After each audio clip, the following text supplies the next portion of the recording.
السلام عليكم ورحمة الله وبركاته. ازيكم يا حبايبي؟ عاملين ايه؟ اخباركم؟ يا رب تكونوا بصحة وبخير يا رب دايما.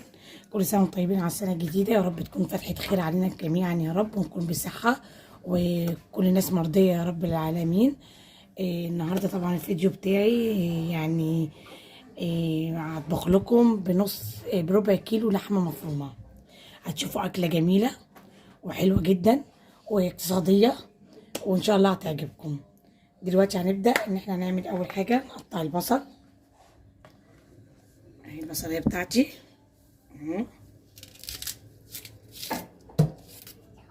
نقطعها الاول. الناس كلها كانت مبسوطة امبارح، كانت سنة جميلة علينا، ويا رب تكون دايما يا رب تكون سنة حلوة علينا يا رب. اهو اول حاجة هنضرب البصلية. الاكلة ديت كلنا بنحبها وجميلة واقتصادية.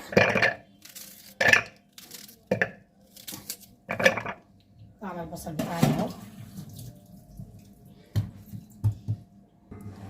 كده. انا قطعت بصلتين يعتبر، مش بصلة واحدة. اهو هنضربها بالبودرة بتاعتنا كده اهو. اهو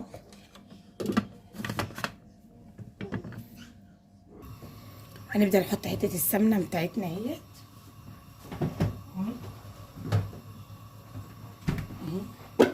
طبعا مش حتة سمنة كتير، عشان انا بحط حبة سمنة وعلى حبة زيت.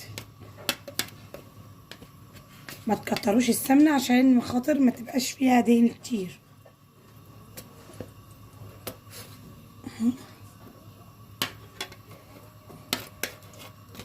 كده بس حبة سمنة اهو. هنحط حبة الزيت بتوعنا، اي نوع زيت بتاعك. بس ونرمي البصل بتاعنا اهو بعد ما ضربناه. طبعا خليه ناعم وصغير كده حلو.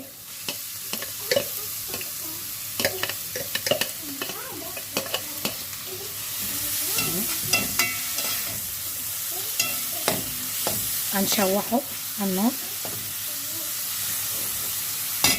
هنسيبها طبعا على نار وسط. زي ما انتوا عارفين انا مبحبش اعلي النار. طبعا انا بحب الهيل في الاكل، بس في حاجات الهيل ما ينفعش يتحط وهو زي ما هو كده، ما ينفعش. ليه؟ ان بيطلع مع الاكل بيبقى طعمه مش حلو. طبعا هو بيدي طعم للاكل بس لما بنغرفه بيطلع مع الاكل، فالعيال لما بياكلوه تلاقيه بقى اللي بيعمل. فانا بطحنه احسن، احطه زي البودره احلى. بطحن حبه اهو، بحطهم زي البودره. الطريقه دي حلوه اهيت. اشيل ده بس.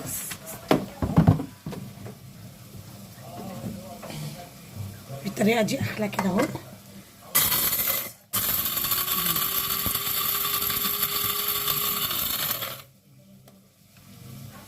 في الاخر اعبي اهو. طحنته. بصوا كده بقى، كده بتستفادي منه اكتر. ده حبتين بيعملوا حبه حلوين كده، بتستفادي منه كده اكتر، احسن لك.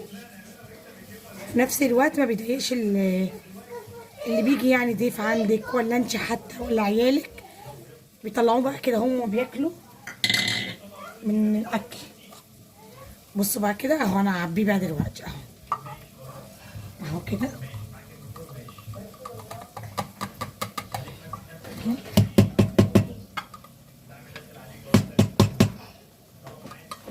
اهو. انا عبيته كده اهو، احسن لي كده اهو. بصوا بقى انا ما بغسلهاش، انا بخليها كده اهو زي ما هي. بنفضها كده بس بايدي كده. ليه؟ لما انت بتغسليها بالميه دي بتصدي، فدي لما تصدي دي مش هتلف منكم. يا الا اللي يغسلها لازم ينشفها جامد قوي اهو. انا بفضيها كده من اي حاجه بعملها، بفضيها كده بس اهو. امسحيها بالمناديل عادي علشان خاطر ما تصديش منك. السكينه لما بتصدي مش بتعرفي ترجعيها تاني، بتضطري تغيريها.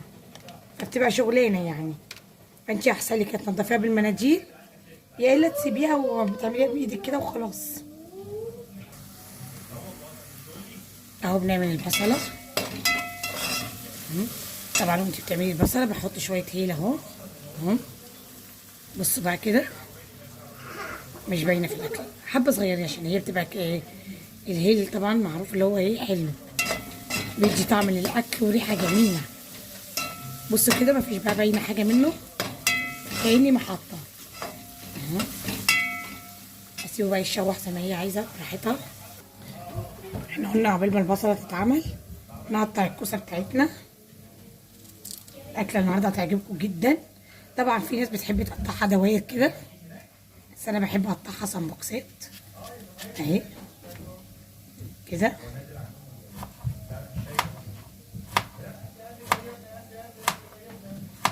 اهو بصي، في ناس بتحبها كده، في ناس بتحبها كده، على حسب ما انت بتحبيها عادي. ده ماشي وده ماشي، بس انا بختار دي. اهو اهي كده. اهو قطع بقى، ولا تخينه قوي ولا رفيعه، وسط اهي.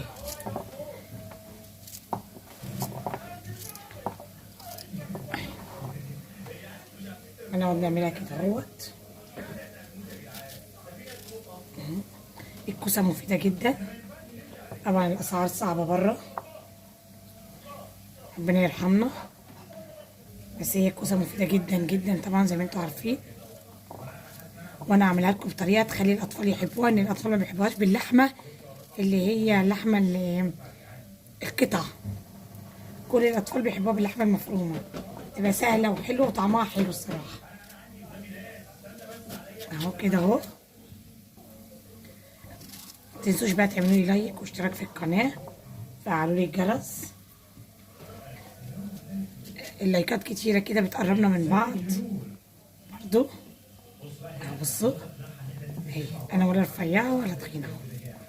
الطريقه دي جميله، والطريقه دي هتعجبكم قوي صراحه. اكله بتاكل، تقلي جنبها شويه فلفل، بتعملي بقى بتنجان مخلل اهوت.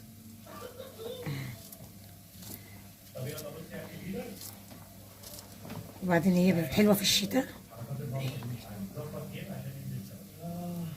بس كده احنا قطعناها. اهو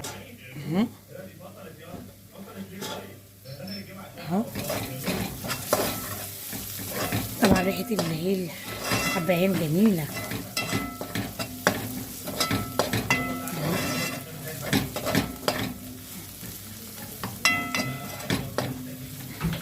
كده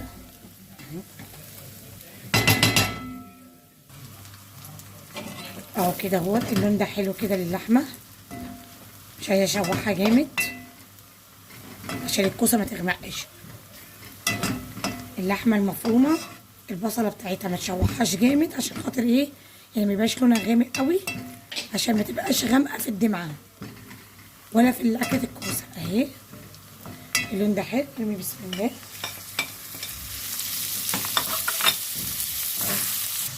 طبعا يا جماعه بنحط شويه الملح بتوعنا اهو.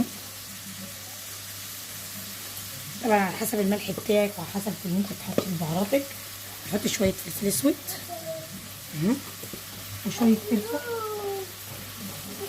حبه قرفه صغننين اهو، كله صغننين، حبه صغيره يعني مش كتير، ما تكتريش. 7 حبات اللي هي 7 بهارات اهي بس اهو. نبدا نقلب كله على بعض اهو. بسم الله اهو.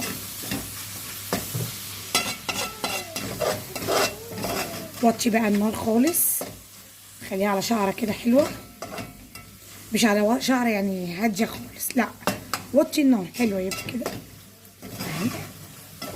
وعقبال ما تعملي بقى تتحبي الطماطم في الخلاط بس خليها على مهلها. بصوا بقى كده اهوت. انا جبت البورمه بتاعتي، هرمي فيها كوسه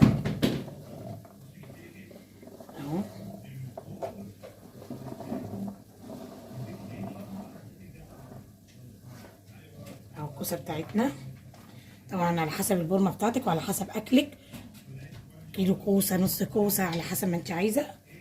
اهي واللحمه بتاعتنا اهي اهو، احنا اهو، بسم الله.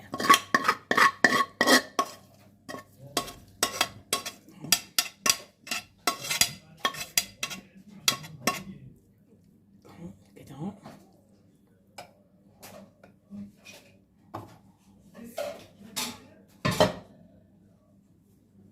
بعديها طبعا هنحط الطماطم بتاعتنا، ضربنا الطماطم بتاعتنا اهي كده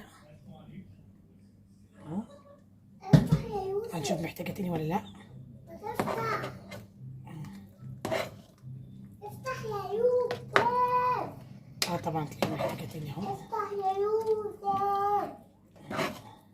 يوسف اهو كده اهو اهيت الطماطم بتاعتنا خلصنا ضربناها في الخلاط، يبقى احنا عملنا اللحمه المفرومه، عصجناها ورميناها وعليها الكوسه وعليها الطماطم، شويه الملح بس عشان اللحمه المفرومه احنا حطينا فيها البهارات. انا حطيت شويه ملح عشان خاطر الطماطم بس اهي، عشان خاطر الطماطم. اما ما تحطوش بهارات، ان اللحمه المفرومه حاطين فيها البهارات، يعني البهارات كتير غلط ملهاش لازمه يعني. بس حط الطماطم دي على الوش بتاعتنا اهي بس كده اهوت. طبعا احنا بنحط فلفل، بس انا مش عايزه احط فلفل عشان خاطر عيالي وكده اهوت. بس اهوت يلا ندخلها الفرن مع بعض. شايفين اهو احنا دخلناها الفرن، شايفين الكوسه عامله ايه. شوفوا بقى لما تطلع دلوقتي مش هتصدقوا. استنوني بقى واعملوا اشتراك وفعلوا الجرس قبل ما اخلص الكوسه بقى واوريها لكم. احنا كده وصلنا لنهايه الفيديو خلاص. ايه رايكم في الجمال؟ بصوا الحلاوه، ايه رايكم؟ احلى بكتير بكتير بكتير من اللحمه القطع. اللحمه المفرومه بصوا عامله ازاي معاها الكوسه. بصوا الجمال، بصوا انا لسه مطلعاها والله اهو. بصوا الجمال، بصوا اللحمه المفرومه، بصوا من جوه عامله ازاي. بصوا وما بتاخدش معاكم وقت، مستويه وجميله، وشويه رز بالشعريه بقى وشويه مخلل بقى كده، واكله بقى ما حصلتش. يا رب تعجبكم يا رب، وجربوها وعلى ضمانتي وهتعجبكم جدا. وان شاء الله يكون الفيديو عجبكم النهارده، وارجو الاشتراك في القناه وفعلوا لي بقى الجرس، واقول لكم السلام عليكم.